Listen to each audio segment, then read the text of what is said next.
assim: não cesse de falar do livro desta lei, antes medita nela de dia e de noite, para que tenhas cuidado de fazer conforme tudo quanto nele está escrito.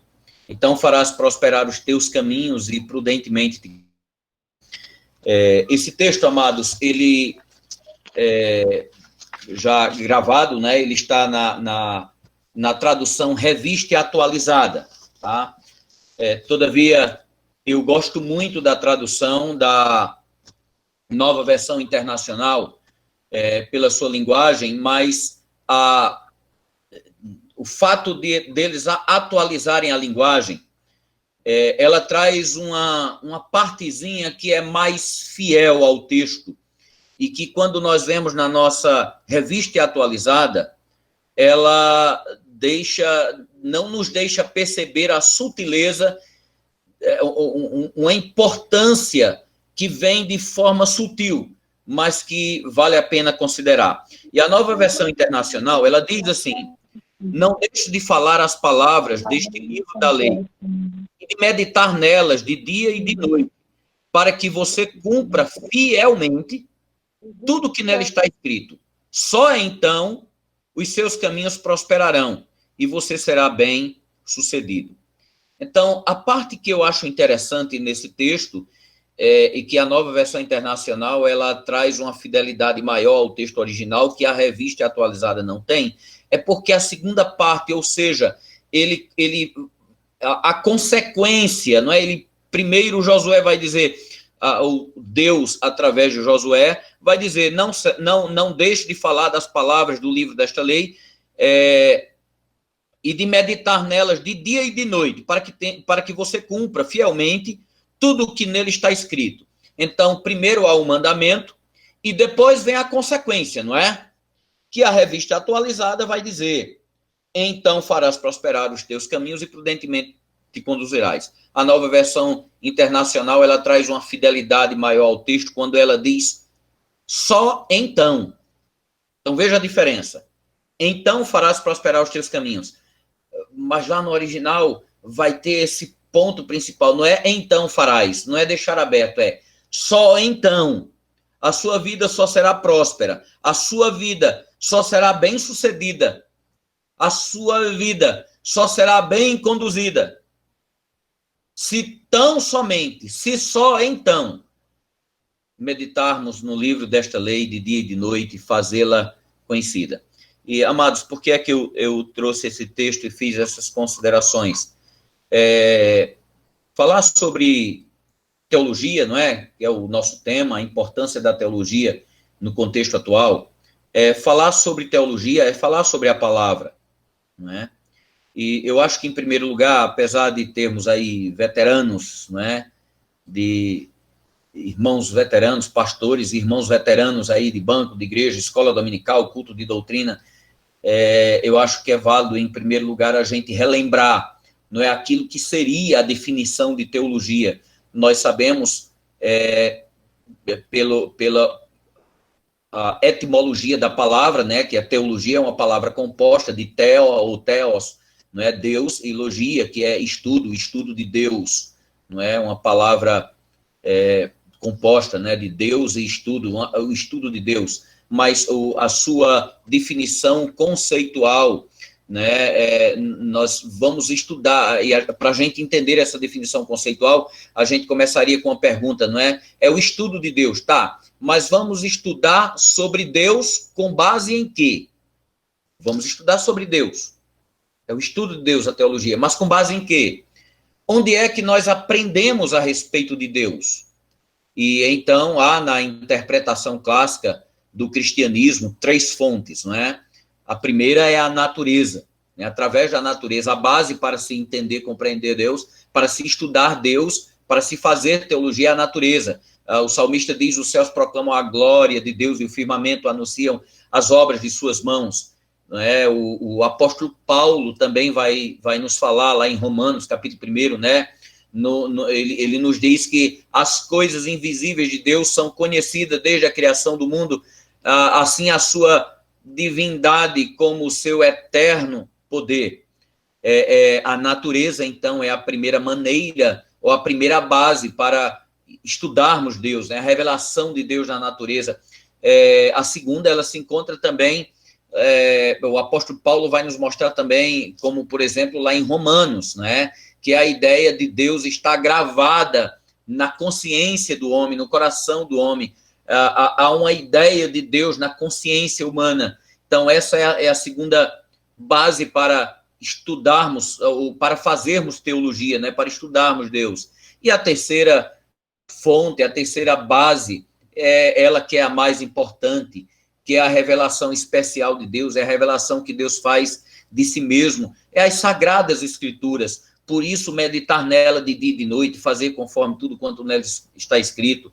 Nas Sagradas Escrituras, no Antigo e no Novo Testamento, o Antigo Testamento, Deus se revelando através dos patriarcas, Abraão, Isaac, Jacó, Moisés, depois através dos reis, dos profetas, e no Novo Testamento, através do Filho, ele que é a expressão exata da glória do seu ser, conforme diz o autor dos Hebreus, aos Hebreus, né? Deus se revela através do Filho, Jesus Cristo, e testemunhado pelos apóstolos. Então, amados, temos aí, então, esse conceito do significado, do sentido do que é teologia, né? Mas, partindo assim para o nosso tema, não é? Depois aí de relembrar aí a definição do que é teologia, não é? Mas entrando aí na importância da teologia no contexto atual, e eu confesso aos irmãos que eu tenho tido reservas e preocupações com a teologia em nossos tempos. Quando a gente revê esse texto de Josué, ou a gente lê esse texto, a gente vai ver que conhecer a Deus, não é buscar a sua palavra, e que ela está ligada a uma prática, é conhecer a Deus para viver para Deus. Não é conhecer através da palavra de Deus. Deus se revelando a nós para viver para Ele. Então, só então, os teus caminhos prosperarão e você será bem-sucedido, diz o texto de Josué. E no texto original hebraico, esse caminhos a serem prosperados, ele tem a conotação de ser em todos os sentidos da vida, em todas as áreas da vida, tanto na espiritual quanto na pessoal, tanto na família, quanto no trabalho, quanto no dia a dia, em tudo que você faz, você terá prosperidade. Não é uma prosperidade financeira, mas é aquela prosperidade que a gente vê o Senhor se revelando através da sua palavra, principalmente no livro dos Reis, quando a gente vê na história dos reis, não é? Alguns reis que fizeram o que era bom, fizeram o que era agradável aos olhos do Senhor, e aí o autor vai dizer lá de alguns reis, e ele fez o que era bom aos olhos do Senhor, e o Senhor fez ele prosperar, e ele foi próspero, ele andava nos caminhos do Senhor. Então a gente vai ver toda a vida dele, ele era um esposo fiel, ele era um bom rei, um bom governante, ele era um bom crente em Deus, né? Ele reestabelecia o culto no templo. Então a gente vai ver a prosperidade em todos os aspectos da sua vida. Então, amados, viver a teologia, fazer teologia, conhecer a teologia, né? O fazer teologia, conhecer a Deus, estudar a Deus, acima de tudo, tem que ser numa perspectiva de que eu devo aprender de Deus para a glória dele próprio. Afinal de contas, já diz o nosso breve catecismo, não é? Em sua primeira pergunta, não é? Qual o fim principal do homem? Não é? Glorificar a Deus e gozá-lo para sempre. Vivemos para ele, não é? Somos salvos, redimidos, tudo para ele, tudo converge para a glória dele. E eu não vejo, amados, uma teologia, se fazer teologia, sem que seja para ter uma vivência prática. E, como eu disse agora há pouco, o que me angustia, não é, dentro desse tema que nos foi proposto, não é, a importância da teologia nos dias atuais, é porque eu tenho visto, amados, no contexto atual, um grande problema na maneira como estão lidando e fazendo a teologia. Na teologia, em nossos dias, vemos um contexto de uma relação problemática, de uma dicotomia. Há uma separação, há uma divisão, né? Fatiaram em dois polos a teologia. Uma teologia teórica e uma teologia prática, se assim podemos dizer, né? A ideia dessa dicotomia muito forte é a concepção separatista entre o teórico e o prático, que nós cristãos evangélicos temos abraçado nos dias atuais. Isso tem trazido sérios problemas à ortopraxia, não é? A vivência, a prática cristã. Ou seja, a vida cristã prática. É que nós cristãos evangélicos, irmãos, e quero deixar aqui bem claro que isso é um problema bem mais evidente no meio reformado, por incrível que pareça, né? É um problema mais evidente no meio reformado. Nós temos como que nos moldes do catolicismo romano, quando tem aquelas festas de interior de padroeiro, em quermesse, né? Há uma separação entre o momento de celebração entre o santo e o profano. Há uma separação daquilo que é santo, aqui primeiro na igreja e depois agora as festas do mundo. Então, no geral, seria uma comparação meio grosseira, mas eu vejo como se a teologia atual ela tivesse uma divisão entre a prática e entre o santo, aquilo que se vive na igreja, o que se vive fora. Mas não apenas isso. Nos cultos também, na maneira como separamos os cultos, tem trazido uma dicotomia até nos cultos. Por exemplo, é comum a gente, um aniversário de sociedade interna, como esse agora da UPH, se não tivéssemos nessa pandemia, nesse confinamento social, certamente a igreja estaria, como de costume, fazendo essas celebrações presenciais lá na Igreja da Liberdade, como acontece em todos os demais lugares. E certamente que nas reuniões iriam decidir, né, na plenária, vamos convidar quem para ser o preletor? E aí fica aquela pergunta, vamos convidar o irmão, assim, vamos fazer um culto mais evangelista? Vamos convidar um irmão com perfil mais evangelista? Ou um irmão que tenha mais um perfil de mestre? As igrejas, os conselhos, quando estão à procura, em busca de um pastor, vai consultar o pastor, os presbitérios, ao entrevistarem, né, a sabatina de pastores que estão sendo transferidos de campos, e procura saber, né, o irmão qual é o perfil do irmão? O irmão é mais evangelista, é visitador, é mais pastoreio, ou é mais mestre, não é? Então, há essa diferenciação,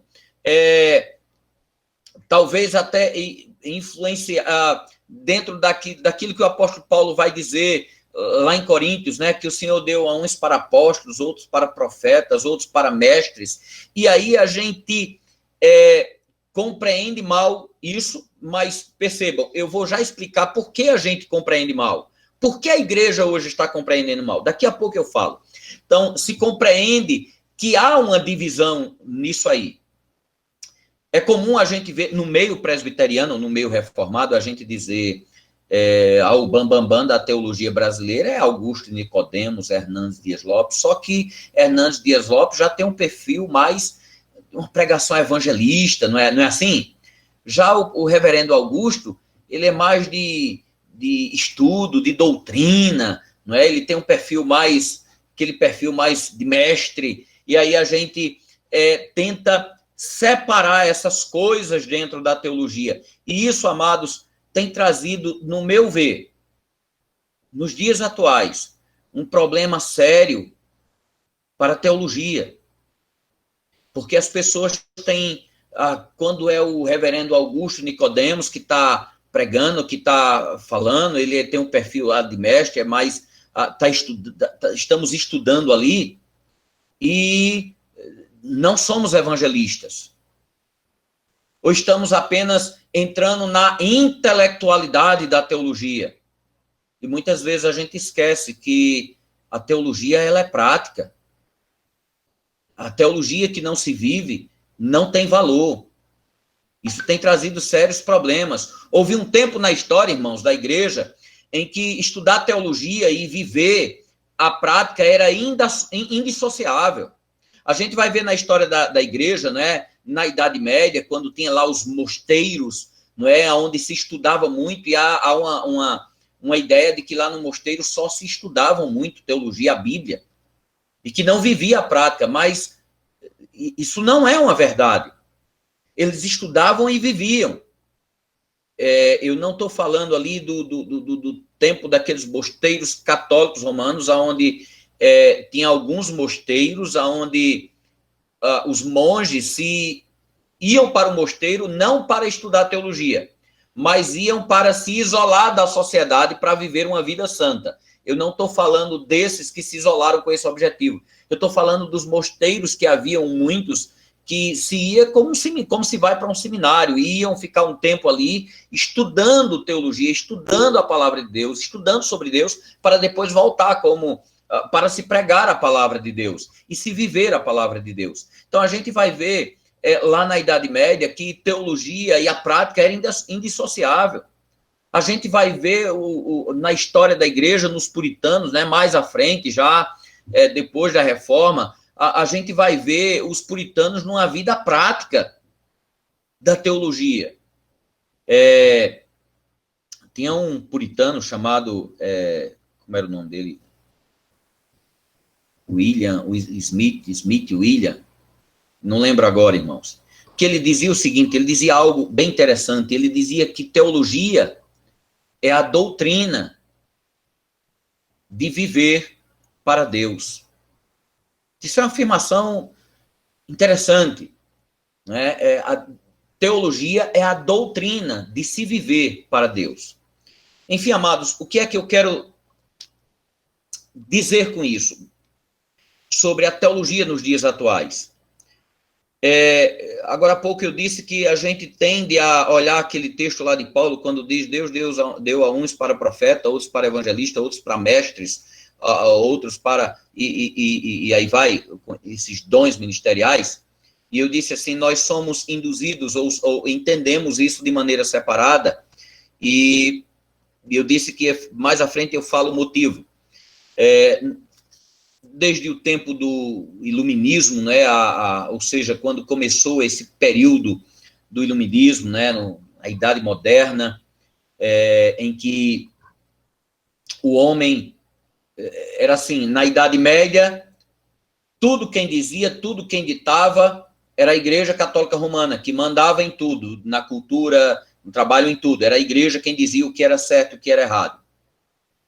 Vem, então, a reforma, há uma libertação do poder daquela instituição religiosa que comandava, não é? Há o rompimento. A ciência agora rompe também com a igreja, e vem, então, o período do iluminismo, não é? A razão do homem. Deus sai do centro e entra a razão humana. A razão humana vai progredir, a mente iluminada, saímos da idade das trevas, e a ciência vai crescer, não é? Mais à frente vem aquele filósofo alemão, Friedrich Nietzsche, não, que decreta a morte de Deus. Como é o nome do cara? Que me fugiu. Esqueci do nome. Quem lembrar? Nietzsche. Nietzsche, não é? Friedrich Nietzsche, isso. Ele vai decretar a morte de Deus. Mas em que sentido? Ele vai dizer assim, a ciência humana, a razão humana vai progredir tanto, a ciência vai crescer tanto, que a gente vai chegar num nível de tecnologia, de descoberta da ciência, que vai encontrar resposta para todas as coisas. E quando a razão humana chegar nesse nível, ninguém mais vai precisar de Deus. Ele dizia, como um bom ateu, que Deus existia no imaginário das pessoas somente para justificar aquilo que ela não tinha resposta. Então, ela dizia que era o sobrenatural, ia buscar uma resposta em Deus, na fé, no sobrenatural, no milagre. Mas ele dizia que a ciência ia progredir tanto, que ia chegar um tempo que não ia mais se precisar de Deus. Essa ideia de Deus ia acabar, porque iria se encontrar resposta para tudo. Então, o homem, né, o antropocentrismo, passou então a ter evidência, e a razão humana passou a ser a resposta ou a busca para todas as coisas que o homem queria. E isso, amados, começou a invadir as universidades, começou a invadir as faculdades, e chegou um tempo, então, que essa ideia também começou a invadir os seminários. E aí a gente vai ver na teologia moderna, não é, com Leonard Boff, entre outros dessa geração, que vai dizer que a palavra de Deus não, que as Sagradas Escrituras, ela não é a palavra de Deus, ela contém a palavra de Deus. Ela vai dizer que tem erros, ela vai trazer a razão humana para entender ou interpretar a palavra de Deus. E daí, então, começa-se a ideia difundida em universidade, ou seja, se espalha por toda a sociedade.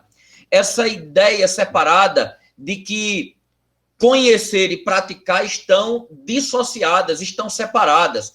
Quem nunca ouviu, por exemplo, alguém dizer assim, se você já fez um curso superior, né, já enfrentou a faculdade, a universidade, quem nunca ouviu o jargão do tipo, quando você tiver se formar e você for para a prática, você vai ver que é completamente diferente do que você aprendeu aqui, não é? É coisa comum que a gente escuta nas universidades, professor Albrecht, que é professor universitário. Quantas vezes o senhor já escutou isso, ou até mesmo já disse isso? Muitas e muitas. Não é? Você vai ver que teoria é diferente de prática. Então, amados, isso é a concepção do mundo, nesse sentido de trazer a razão, a racionalidade humana, a capacidade intelectual e separar de uma prática. E quando isso adentrou de maneira sutil e sorrateira dentro da igreja, a igreja também se viu eivada dessa dicotomia, dessa separação. De maneira que a gente vai ver, como eu citei agora há pouco, o pastor tem mais o perfil de mestre. Não, o pastor tem mais o perfil evangelista. E aí começa essa divisão, como se aquele que tem perfil de mestre, ele não pudesse evangelizar. Como se participar do culto de doutrina, uma escola bíblica dominical, a gente fosse aprender apenas para ter um conhecimento intelectual da palavra de Deus e de quem é Deus. Como se fazer teologia fosse aprender de Deus somente para ter conhecimento. A gente vê nas redes sociais hoje em dia, irmãos, por que é que eu disse lá no começo que eu tenho uma preocupação na minha maneira de ver a teologia nos dias de hoje? Porque eu tenho visto muitos fazendo teologia para estar hoje nas redes sociais debatendo e discutindo. A tua teologia é melhor do que... A minha teologia é melhor do que a tua. Há um ringue nas redes sociais onde estamos se degladiando entre pentecostais e reformados, entre tradicionais e liberais, não é? Há uma disputa muito grande, de maneira que a gente vê, são discussões teológicas, e eu fico me perguntando, quando eu vejo essas coisas, é para isso que serve a teologia hoje? Estão fazendo teologia para isso? E não para viver uma vida prática? E não para gozar das benesses, de bênçãos de Deus para a nossa vida? E não para pregar o evangelho? Você tem pregado o evangelho? Isso é o trabalho principal da UPH, né? A UPH, a Sociedade Auxiliar, a União Presbiteriana de Homens, ela tem por objetivo principal o evangelismo, não é? E alguns irmãos da igreja dizem, pastor, a gente precisa ter um treinamento para evangelizar. Vamos fazer um curso, um treinamento de evangelismo? Irmãos, eu não estou dizendo que isso é errado, não, tá? É muito bom, é válido, e é bom fazer, e eu digo assim, faça. Pastor, faça isso com sua igreja. Mas por que pensar que evangelismo, irmãos, só é se você for pregar o evangelho, entregar um folheto, chegar numa praça e anunciar o evangelho? Será que nós não podemos evangelizar com o nosso testemunho de vida? Aliás, é o principal, né, pastor? Que é o principal. Há um teólogo inglês que ele disse certa vez que achava, ele dizia assim, eu acho que quando eu chegar no céu, eu vou encontrar mais pessoas que se converteram pelo evangelho pregado por testemunho de vida do que pelos os convertidos que se converteram por ouvir a palavra de Deus. Não deixa de ser um evangelho. A vida prática daquilo que aprendemos a respeito de Deus, daquilo que aprendemos da palavra de Deus, irmãos, a vida prática é um evangelismo. Por que eu não posso evangelizar?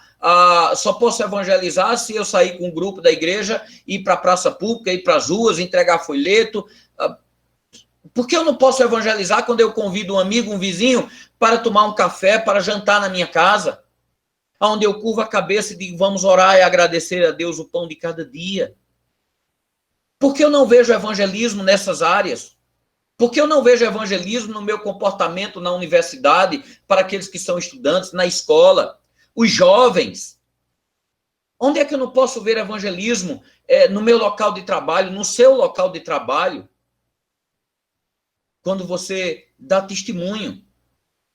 Então, amados, a teologia nos dias atuais, ela tem vivido essa dicotomia, essa separação entre o que é prático e o que é teórico. Você vai ver, até nos seminários tem isso, né? A gente já ouviu muito, né, Darquinho? Lá no seminário, quando vocês saírem aqui de seminário, vocês vão ver que a prática pastoral é muito diferente. Não é só no meio secular. E eu vou dizer aos irmãos, realmente é diferente. Mas por que é diferente?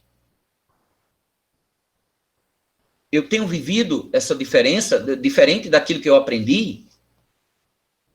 E um dos lemas da reforma protestante, amados, é uma igreja reformada se reformando. Eu acho interessante, lá no rei Ezequias, né, registrado lá em Crônicas, quando ele restaurou, não é, todo o cerimonial lá em Israel, restaurou o templo, restaurou a adoração a Deus, o louvor a Deus, né? Depois que ele fez toda a restauração em tudo, ele, lá no final do capítulo 31 de 2 Crônicas, se não me falha a memória, tem algo interessante, vai dizer que depois que o rei Ezequias concluiu toda a obra, né, de restauração, restabelecendo o culto, a adoração a Deus, ele vai dizer que ele continuou fazendo a reforma. Ele continuou. Então, isso mostra que o lema da reforma protestante, quando diz assim, uma igreja reformada e sempre se reformando, ela está bem firmada na palavra quando a gente vê a reforma que o rei Ezequias ele fez em Israel, ele fez em Jerusalém. E ele diz lá no final, e ele continuou durante o seu reinado, sempre reformando, sempre mudando. Eu acho que a gente precisa, irmãos, a teologia nos dias atuais, fazer teologia nos dias atuais, eu acho que ela precisa de uma nova reforma. E não vamos confundir reforma com pragmatismo, tá, irmãos? Tem muitas igrejas que dizem a gente está sempre se reformando, mas não é, trazendo fogo estranho para dentro da igreja. Fazer do pragmatismo como se fosse a teologia. Tem trazido muitas coisas estranhas para dentro da igreja e dizem assim, não, a gente está sempre se reformando. Na realidade, são pragmatismos humanos para querer cooperar com a obra que é puramente de Deus, do Espírito Santo. Não é? Então, amados, infelizmente, nós temos vivido a teologia nos dias atuais, tem tido essa dicotomia, tem tido essa separação. Eu tenho visto com reservas, não é, nas igrejas, não só reformadas, mas nas igrejas pentecostais também. Não estamos tratando sobre essas diferenças doutrinárias, mas no sentido de ver assim, os reformados têm uma preocupação muito grande, pastores presbiterianos, né? Quem não tem desejo de fazer um mestrado lá no Underjump, né? Qual é o pastor presbiteriano que não tem esse desejo, né? De sempre crescer no conhecimento? e buscar. Eu já busquei isso também, eu já pensei dessa forma, até que com oração e orando e pedindo a Deus, busquei e fiz, não é?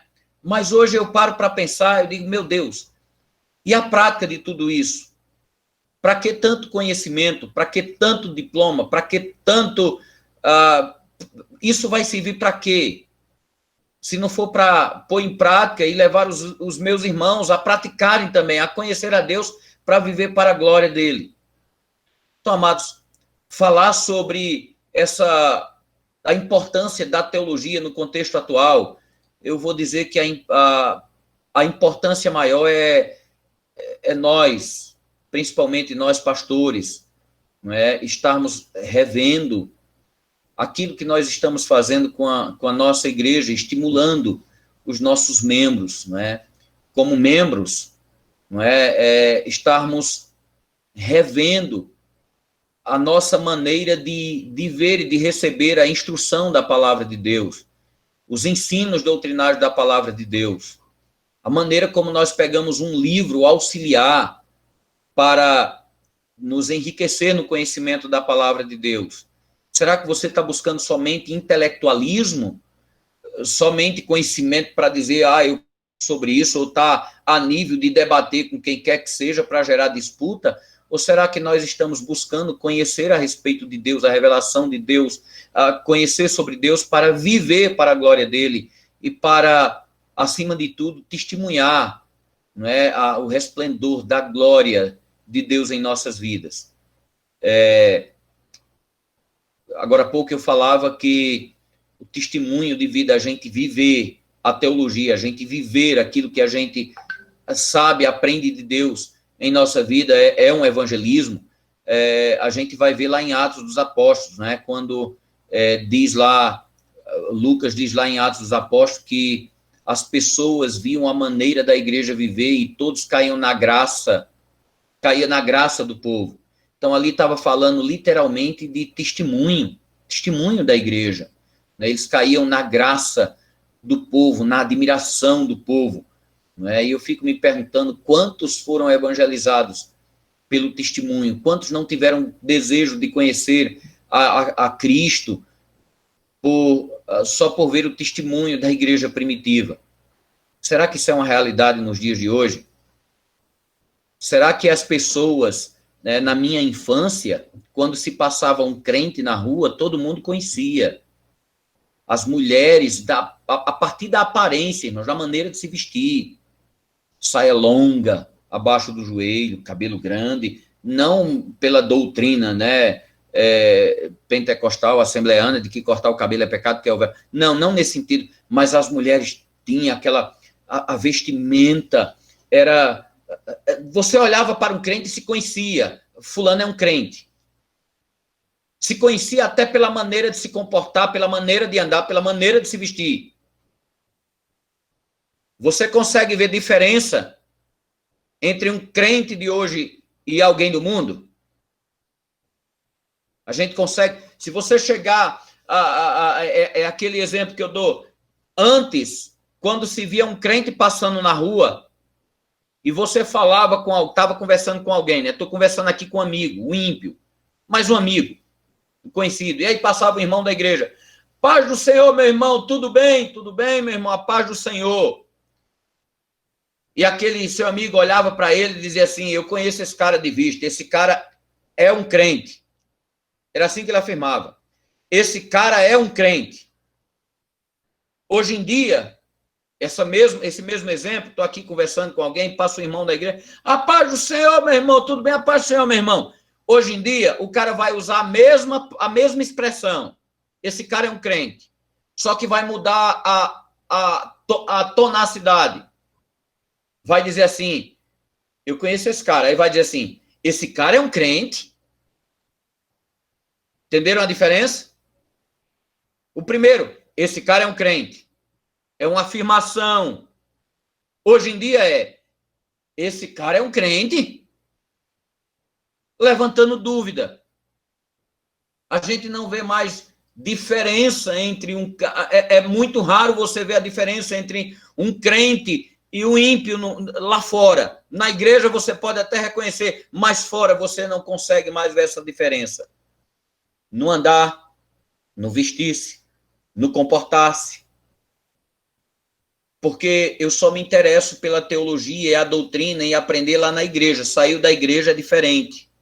Ali é o santo, aqui é o profano. É aquilo que eu falei no começo, né? Aquela tradição católica romana nas festas de quermesse de padroeira.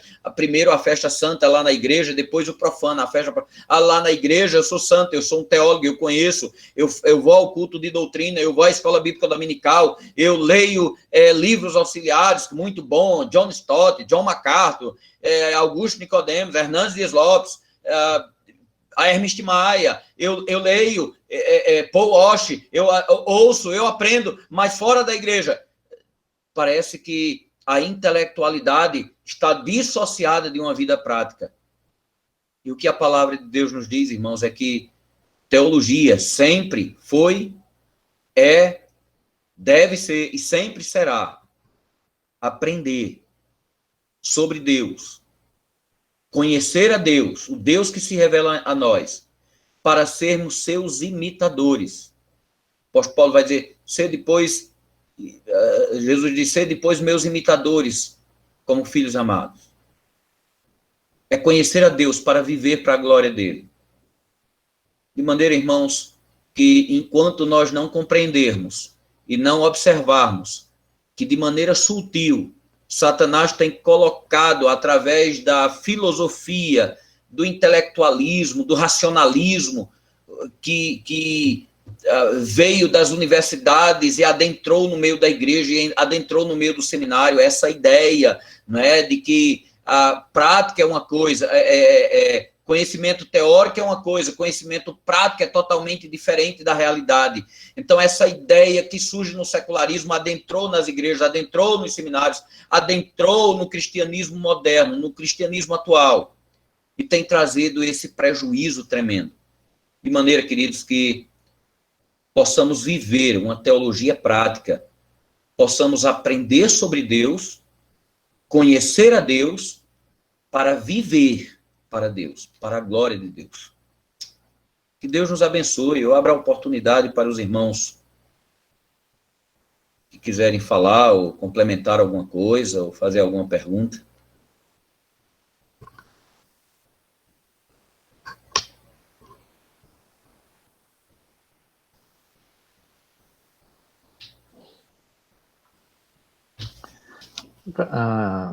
Reverendo, muito bom, né? Realmente a gente vê que essa dicotomia que existe entre a teoria e a prática realmente às vezes é bem distante, né? Mas assim como o senhor falou no início, cada um tem um versículo bíblico. Eu gosto muito de Atos, quando Paulo e Silas estavam presos, tinham sido açoitados, mas eles oravam e cantavam. Isso. Será que nós hoje, se a gente levar for preso, será que a gente vai cantar, orar e cantar, ou vamos xingar, vamos blasfemar? Então, realmente, eu fico, eu penso muito nisso. Tem um outro lado também, né? Ou orar, ou xingar, ou blasfemar, ou então cair numa depressão profunda. Profunda, a falta de fé, não é? Também. Agora, aí, você vê que por volta da meia-noite deu o terremoto, e o carcereiro quis se matar achando que eles tinham fugido. E eles acendendo a luz, falaram, não, nós estamos aqui, não faça nada. E o carcereiro levou os dois para casa, tratou os ferimentos, e ele viu o testemunho de Paulo e Silas. E ele falou, varões, o que eu faço para ser salvo? E Paulo respondeu, crê no Senhor Jesus e será salvo tu e a tua casa. Crê no Senhor Jesus. Então, eu sempre tenho falado nas lives que nessa época de pandemia, nós temos que olhar para Jesus. Né? Olhe para Jesus. E muitas vezes, mesmo nós cristãos, muitos cristãos não têm olhado para Jesus. Tem olhado para o mundo, para a pandemia, se desespera. E por quê? Porque não olha. Né? Olhe para Jesus. Olhe para Deus. Né? E aquela outra coisa que o senhor falou, realmente, entre a teoria e a prática tem uma diferença grande. Né?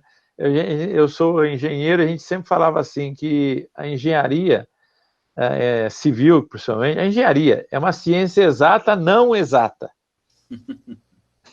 Verdade. É uma ciência exata, não exata. Porque você calcula, vai 200 tijolos. Aí na hora lá, não, vai 220 ou vai 230. Mas você não calculou 200? Mas tem perdas, tem vários outros fatores, né? Então, é uma ciência exata, não exata. Mas a teologia, ela é o estudo de Deus. Jesus mostrou para nós tudo, né? A vida de Jesus é um exemplo de teologia.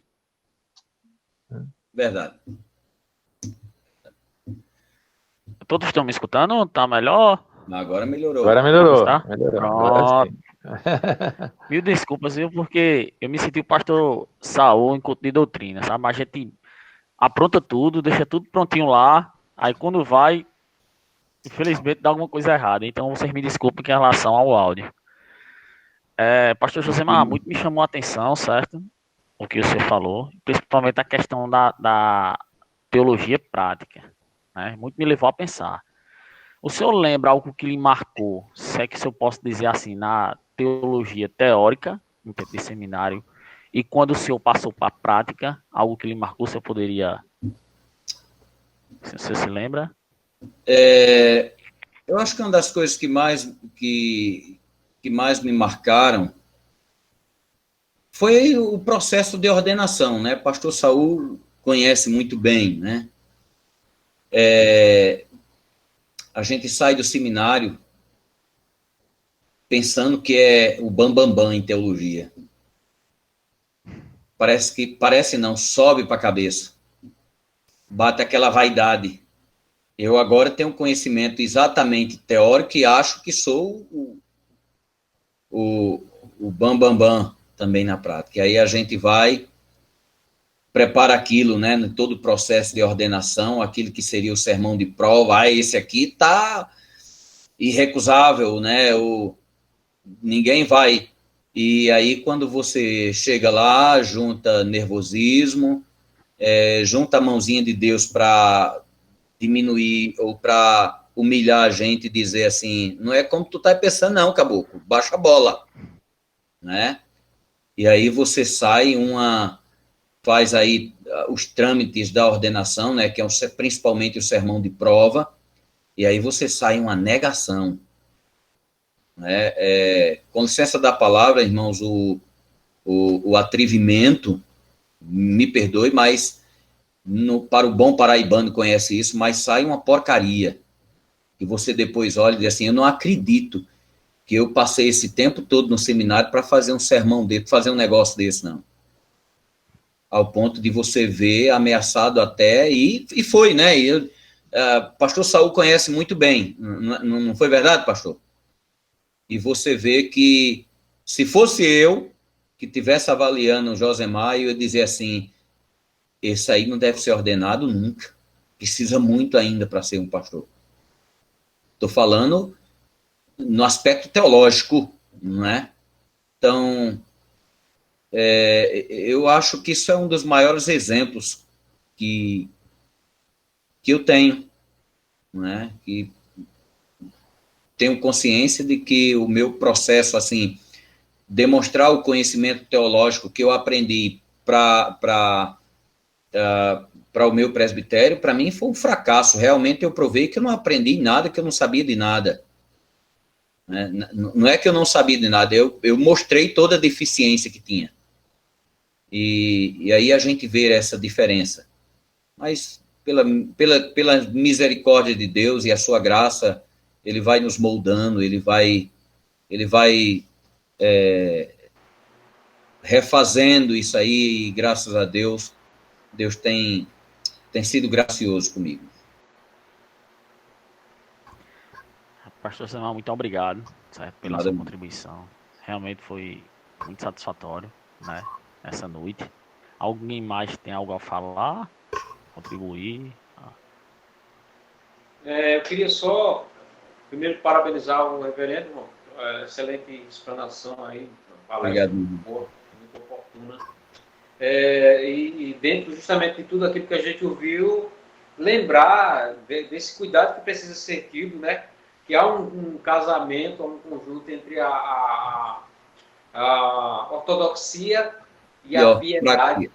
A ortodoxia sem piedade é morta. A piedade sem a ortodoxia também é morta. Nós vemos, infelizmente, nos dias de hoje, uma grande preocupação com o conhecimento e uma pequena, raquítica preocupação em colocar esse conhecimento em prática. As pessoas, na verdade, se preparam muito mais para defender uma doutrina do que para se aproximar de Deus. É isso que eu falei, né? É preciso essa separação, que é isso que me preocupa no que eu vejo a teologia nos dias atuais, é isso. Com certeza. Você vê nos sermões de prova uma preocupação imensa em citar, o pastor Saul geralmente cita esse exemplo aí, de alguém que vai lá pregar o sermão de prova e fala o nome de vários autores. Tem que citar os tops teólogos, autores, para poder ter... aquilo que eu chamei a atenção, irmãos, na minha palestra, é que isso aí, irmãos, é uma raiz que vem, isso é influência, que vem de fora, vem das universidades. O irmão professor Albert está aí, sabe que numa monografia, num trabalho, num artigo que se o camarada hoje fizer um artigo, uma monografia, for defender uma tese, e ele não fizer uma citação, a irmã Zélia também é conhecedora disso, se não fizer uma citação, uma sequer que seja, não tiver um embasamento teórico, não vai ter valor. Então, trouxeram isso para dentro dos seminários, essa influência secular, como eu falei na palestra, trouxe, invadiu, chegou de maneira sutil dentro do seminário, dentro da igreja, de maneira que há essa preocupação com a intelectualidade, e na teologia não é assim, pode valer para o secularismo, mas para a teologia, para viver, não pode. Teologia, o viver para Deus é em todas as áreas da vida. Não é somente na minha área, a minha espiritualidade, porque na minha prática é diferente. Né? Então, isso que o irmão falou é verdade, e que o pastor, bem lembrado, que o pastor Saul sempre diz, né? Tem que citar, tem uma preocupação muito grande no sermão de prova, de citar os tops dos teólogos, né? Com essa preocupação mais em intelectualidade, em conhecimento, do que se preocupar em mostrar uma vida prática, né? Exatamente. Nós sabemos que a importância da teologia, há uma importância que deve ser dada à teologia nos dias atuais, lógico, justamente para não cairmos nessa armadilha de sermos levados por ventos de doutrinas, ou até mesmo de sermos tidos como fariseus, como hipócritas, como que só temos muito conhecimento, mas a prática é zero. Verdade. Mas, viu, reverendo Josemar, mas aí que o senhor falou, mas eu vejo isso. Pronto, quem faz doutorado, ele não é bom professor, infelizmente, tá? Ele começa a se espelhar, porque na verdade o bom professor, ele tem que descer lá embaixo e subir com o aluno.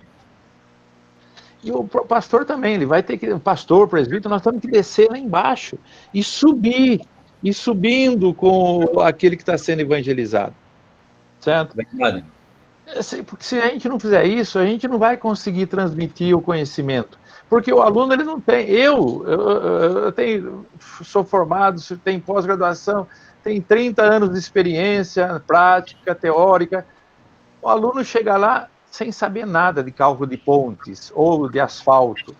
Se eu não descer lá embaixo e ir subindo com ele, eu não vou conseguir que ele aprenda.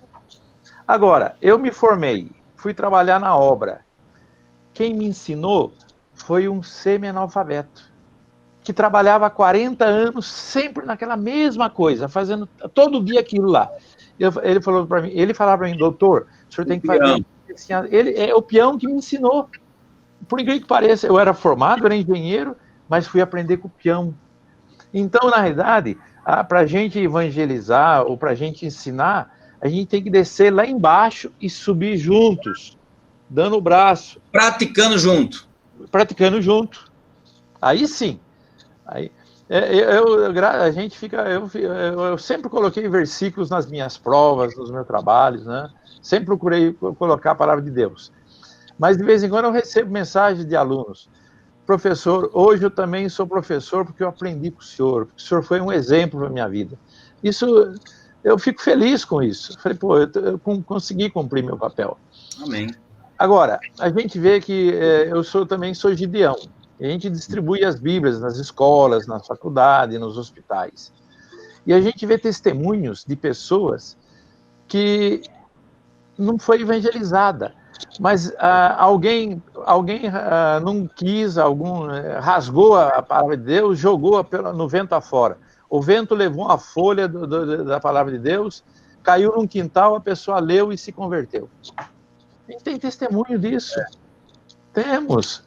Então, por quê? Quem faz a obra... Muitas vezes nós queremos evangelizar e quer que a pessoa se converta. Por nossa obra. Quando a obra não é nossa, é do Espírito Santo. É o Espírito Santo que convence. Né? Amém. Verdade. Senhores, muito obrigado por compartilhar, né? Grandes experiências aí em Homens de Deus, né? Que Deus abençoe a vida de cada um de vocês, né?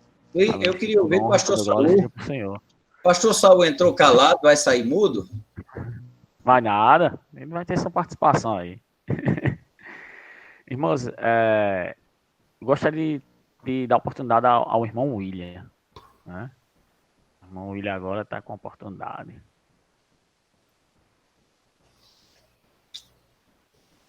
Ítero. Isso. Graça e paz, irmãos. Estão me escutando direitinho? Sim.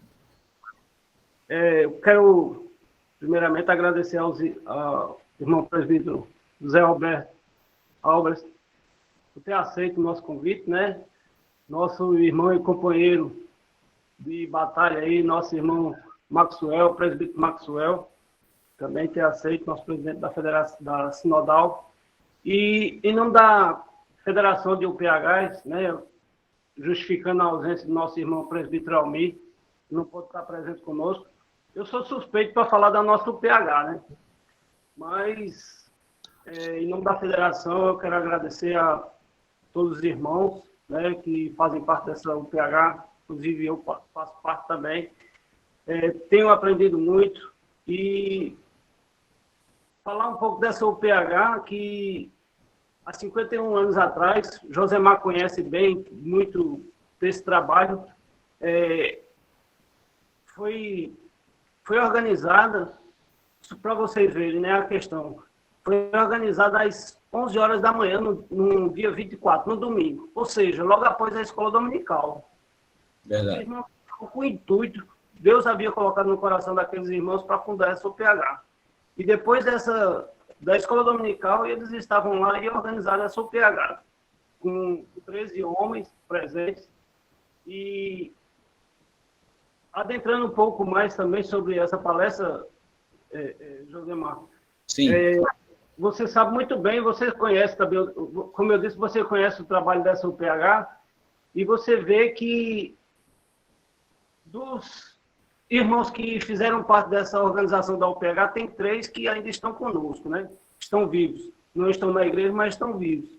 E tendo a oportunidade de conversar com eles, eles diziam assim, que eles saíam para evangelizar no domingo à tarde, um colocava a caixa de som na cabeça, chegava num determinado local, falava com alguém, as pessoas respeitavam os cristãos da época e davam a oportunidade de ligar a caixa de som. Ali eles faziam um culto o mais breve possível, mas ali eles anunciavam o evangelho, tinham essa autoridade dada por Deus, logicamente, e tinham um bom testemunho para chegar ali e evangelizar. Pedir às pessoas darem com o maior bom grado do mundo, lógico que era o agir de Deus também, e ali eles faziam o evangelismo, né? Louvamos a Deus por esses homens e que nós possamos também colocar cada vez mais em prática esses ensinos que nós aprendemos a cada dia, né? Que Deus possa nos abençoar.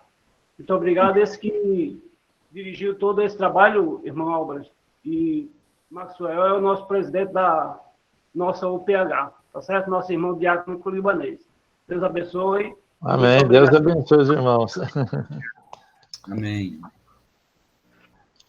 Meus irmãos, muito obrigado, certo, pela participação de hoje. Foi muito gostoso essa conversa que nós tivemos, essa palestra do irmão Josemar. Satisfação em revê-lo, né? Igualmente. Darquinho, para estar conosco Você amanhã. e a todos vocês. Leva um abraço, né, da gente para Isabel. Com certeza. Certo. Obrigado. E eu queria pedir ao presbítero Gilmar, né? Que a gente não pode esquecer, né? Do moto. Pois não? Sim. Tá. Tá conseguindo me ouvir aí? Tá. Estão conseguindo me ouvir? Sim. Em alto e Bem bom som. rapidinho. Primeiro, parabenizar o Josemar pela mensagem, muito boa palestra. Obrigado, meu irmão. Deus Falar abençoe. da minha Obrigado. alegria em vê-lo mais uma vez. Dizer Obrigado. que o silêncio se deu porque eu sou muito ruim em tecnologia e estou aqui me perdendo. Minha esposa é quem está me auxiliando em tudo aqui. Agora que eu consegui mesmo abrir o microfone para poder falar com você e os demais, viu? E parabenizá-lo, falar da minha saudade, tanto de você como da Zelinha, né, que mora Obrigado, no coração. Tá certo? Então é isso aí. Um abraço forte para todos, viu? Abraço, meu irmão. Deus abençoe. Eu tava faz uns 20 dias mais ou menos que eu estava organizando aqui, fazendo uma limpeza no notebook, que estava sobrecarregado demais e muito lento.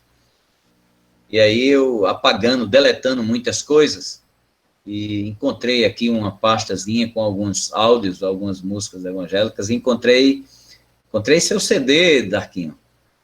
E fui ouvir novamente. Não, que saudade, moça. Você e seu irmão, não é? Você, verdade. seu irmão, e tem uma voz feminina também. Tem uma voz feminina. Não é? E estava ouvindo, né? Belas canções. Muito bom. Deus abençoe. Um abração aqui. Amém. Deus abençoe vocês. Presbítero Gilmar. Agora com nosso moto. Pois não, irmão. Vamos. Eu vou fazer ele em forma cantada, tá certo? Ótimo. Confiança em Jesus, entusiasmo na ação e união fraternal. Confiança em Jesus, entusiasmo na ação e união fraternal. Confiança em Jesus, entusiasmo na ação e união fraternal.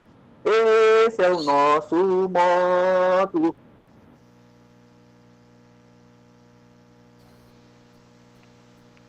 Aí, irmão Gilmar. Das nossas UPHs. Céu. Amém. Amém. Deus lhe abençoe, meu irmão. Amém. Quando é moto, eu sempre me lembro do irmão Gilmar, viu? Deus abençoe. Pastor Saul, finalizando o trabalho de hoje. Oportunidade de estar com o senhor. Belzinho, Mais uma vez, agradecendo um abraço aí para que vocês estão aqui. todos, viu? Um abraço para ela. Muito obrigado, pessoal. Espero que todos nós estejamos amanhã, né? De manhã e à noite, quem puder, né? Trabalho em vossas igrejas também. Muito obrigado a todos. Irmãos, gostaria de cumprimentar a todos com a graça do nosso Senhor Jesus Cristo. Que Deus esteja realmente abençoando os irmãos. Antes de agradecer ao pregador, eu gostaria de falar um pouquinho a respeito de Josemar. Josemar foi presbítero da nossa igreja. Quando eu o conheci, ele era presbítero da igreja. Eu estou pastoreando a igreja desde 2001, né? Quase 20 anos na igreja, e nós acompanhamos toda a trajetória de Josemar. Agradecemos a Deus pela vida de Josemar, pelo que ele tem feito, tem realizado na obra do Divino Mestre. Amém.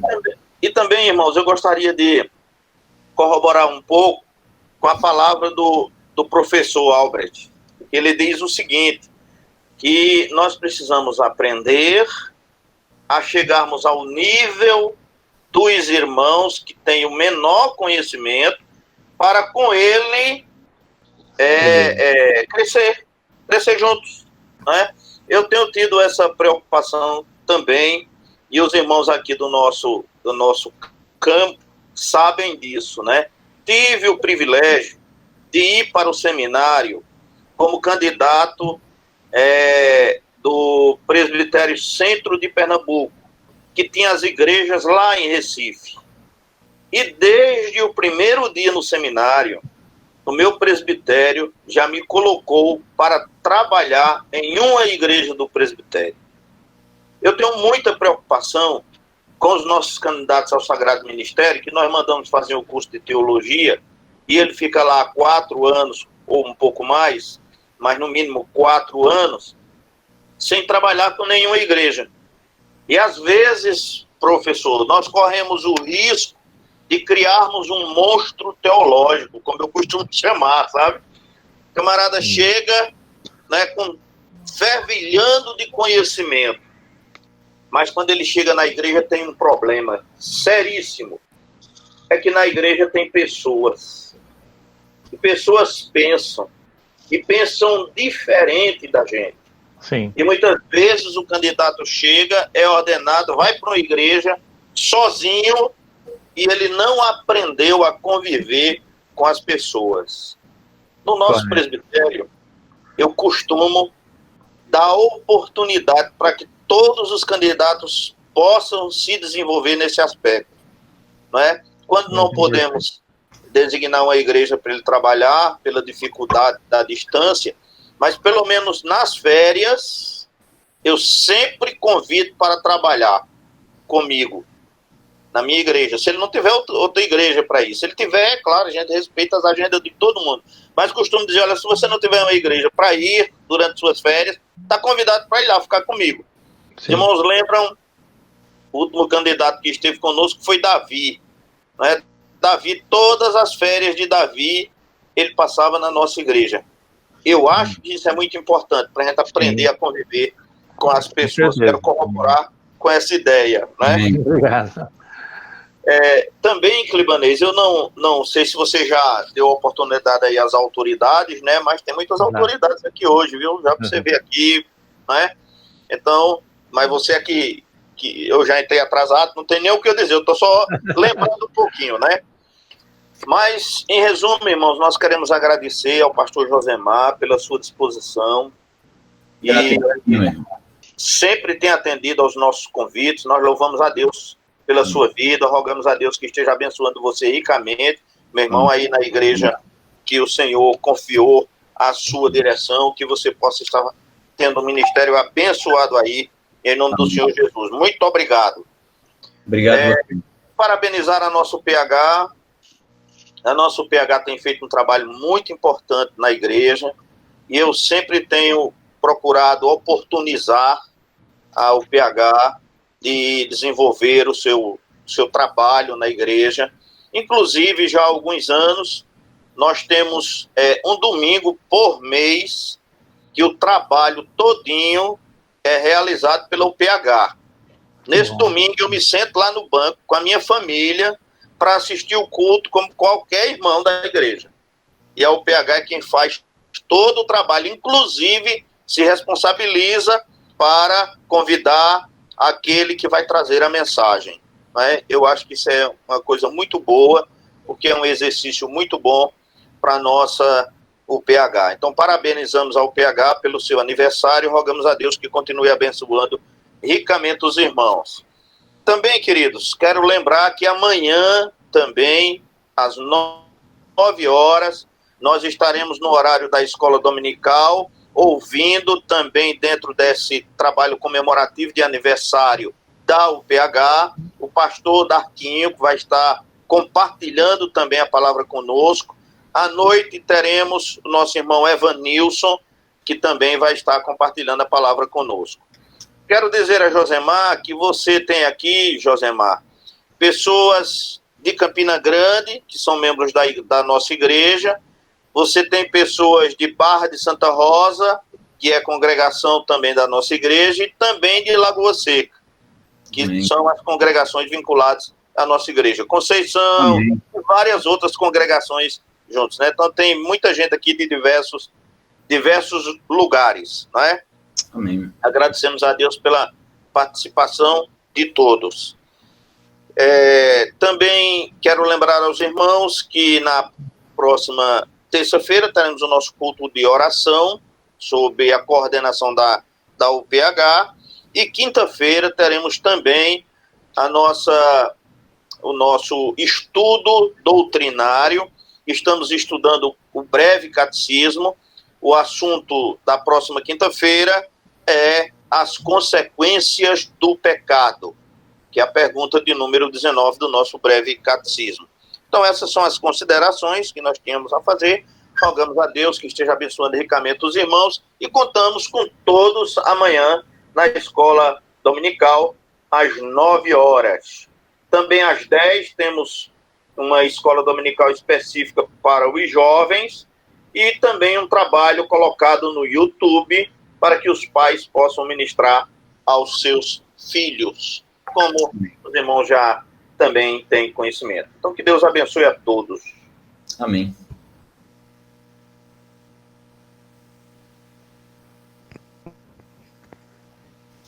Muito obrigado. Muito obrigado a Evanilson, que eu vi hoje que ele tinha colocado no Instagram, né? A Jackson, né? E a Marconi também, que estão aí. Perdoe aos outros, a Otton, né? Otton também. Me perdoe se eu esqueci de mais alguém, né? E eu queria pedir para o pastor Saul, né, que orasse para encerrar esse encontro. Ok. Nosso Deus e Pai, nós te louvamos, Senhor, por esta oportunidade e pela vida de todos os teus servos que estiveram conosco nesta noite. Abençoa ricamente a cada um deles. De modo especial, queremos te rogar pela UPH da nossa igreja, que está aniversariando, Senhor, e que está fazendo a comemoração desta data da forma que lhe é possível. Rogamos a Deus pela vida desses homens que têm se colocado diante de ti e da tua igreja para o exercício do trabalho do Divino Mestre aqui. Pedimos que tu esteja nos abençoando e te rogamos agora que a maravilhosa graça do nosso Senhor e Salvador Jesus Cristo, que o amor de Deus, nosso eterno Pai, que as bênçãos, o poder e as consolações do Divino Espírito Santo esteja convosco, irmãos, com todo o povo de Deus, agora e sempre. Amém e amém. Amém. Amém, irmãos. Um abraço. Amém. Satisfação. Um abraço O Pezinho está mandando um abraço. Obrigado a Paulina. Amém, obrigado. Um abraço a todos. Prazer. Deus abençoe. Viu? Prazer, igualmente. Abraço da Rita, abraço da Zélia. Toda a família Araújo está mandando um abraço para Belzinho. Ibanez, parabéns. Igualmente. Deus abençoe. Obrigado. Parabéns ao Sá, Paulina. Tudo bom.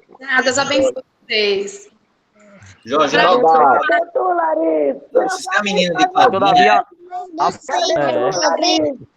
Você é a menina de Claudinha? É sim.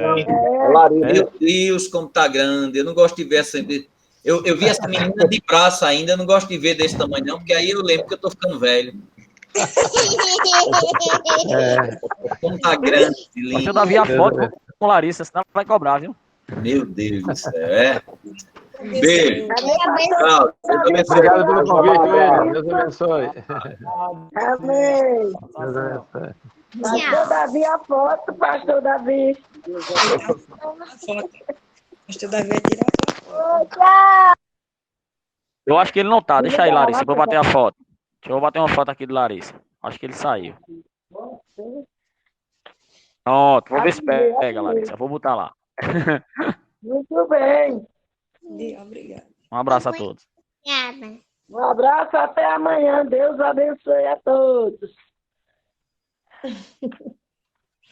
É bom ouvir tua voz, Larissa. Tu é meu tesourinho. Obrigada. Obrigada. Eu já fico na expectativa para te ver. Eu não estava aí, no caso que eu estava vendo o meu celular que a minha tia estava dizendo os objetos que eu tinha para escrever. Muito bem, tá certo.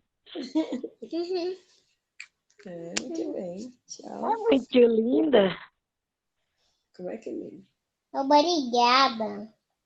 De nada.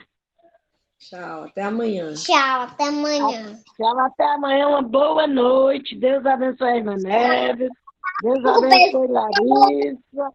Abençoe Claudinha. Abençoe Jorge. Abençoe o irmão Otto. Abençoe o irmão Paulino. Tá aqui não. Sim, mas eu tô deixando a mensagem. Olha só. Tô deixando a mensagem para Larissa dizer a Claudinha. Ah, tá vendo? Entendeu como é? Uhum. É você quem vai dar o recado. Você vai dar o recado? Dou. Valeu. Tchau, papai. Tirar a foto dela? Tirar. A gente lembra, eu lembro logo. Gente, que tem graça não tirar a foto de Larissa.